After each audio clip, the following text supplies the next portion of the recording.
So now we are going to talk about the advantages and disadvantages of what? The OLAP, right? So let's start.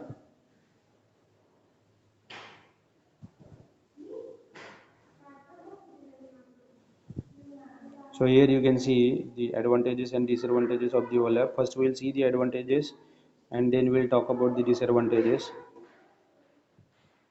So here you can see the advantages of the OLAP.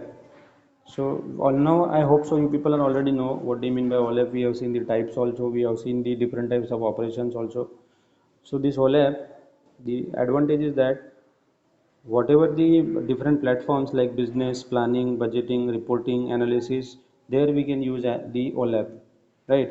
The information and calculations in are will be consistent in the OLAP cube and it will give a crucial benefit. Then we can quickly create and analyze the what if scenarios. Now what do you mean by these what if scenarios?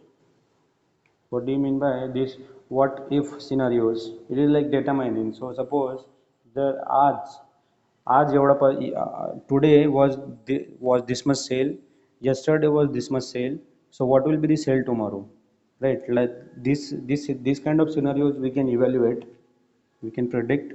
So the what if scenarios, but we can analyze it in a very quick way. Then we can search the specific atom in a OLAP cube, in a OLAP database very quickly. Then it provides different building blocks for business modeling or data mining. It provides different tools for business. It provides different tools for data mining and the performance reporting tools. It allows the users to slice, dice, uh, but again the different operations we have seen. So we can mold that cube in any way. We can in whichever way we'll require. Uh, Next one is it is good for analyzing the timing scenarios. Means what? Either we want to analyze on day basis, either we want to analyze on week basis, month basis, bi-monthly, tri-monthly, bi-yearly, quarterly, whatever. In whichever size, on in whichever series you want, you can analyze that. Then the next one is we can identify the outliers. Now, what do you mean by these outliers? Here we are having what do you mean by the next one is this finding some clusters and outliers is very easy with OLAP. So finding some clusters and outliers with OLAP is very easy. So the outliers means what? If I am combining if I am plotting some pattern, so in that pattern if something not gets into that pattern, if it falls outside of that pattern, it is called as the outliers. So there are the clusters and it will be what I can say outliers. For example, if I am telling you an example of the IT department, if I am having three clusters ACIT, TEIT and BEIT, these are the three clusters. And if suppose some students come into picture of mechanical department and they sat into your classes, suppose in TEIT and BEIT, some students are there, 5 students are there, 3 to 5 students. So if I am clustering, I will be getting the data in this way. I will be identifying the clusters in this way: ACIT, TEIT, and BEIT, right? So the mechanical students will falls outside of those clusters. Those are called as the outliers. So right. So in this way, in OLAP, we can identify the outliers. Again, one thing, it is an powerful visualization scheme or powerful visualization tool. It provides a powerful visualization tool so that the response time will be less.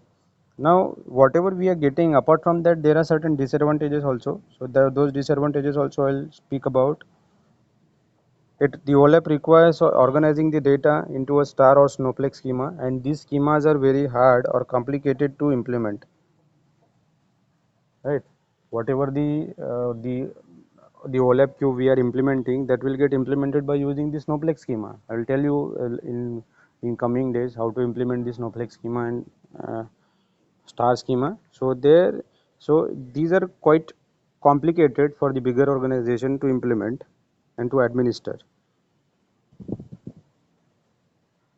Then the second disadvantage is that you cannot have the large amount of dimensions in a single OLAP cube because it is having its own limitation. OLAP cube मध्ये आपण जो data fill करू शकतो, it is having its own limitation. We cannot fill what I can say, whatever the amount of data we want. It is having its own uh, limitation. Then the next one is the transactional data cannot be accessed with the OLAP system. Now see, this OLAP system is a different part, and the transactional data which we are getting from the operational databases, this is different. Means what? There are two terms like OLTP and OLAP. So this OLTP means what? It is performing the data or whatever the analysis we are doing, that we are doing on the historical databases or historical data. But whenever there will be a transactional data on day-to-day basis, that is the OLTP, online analytical processes. So there we are there this OLAP system is not of any use, right?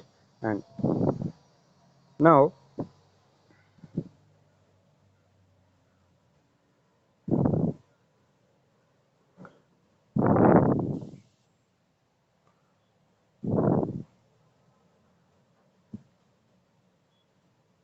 the last one, any modification in the OLAP cube needs to fill the update in the whole cube.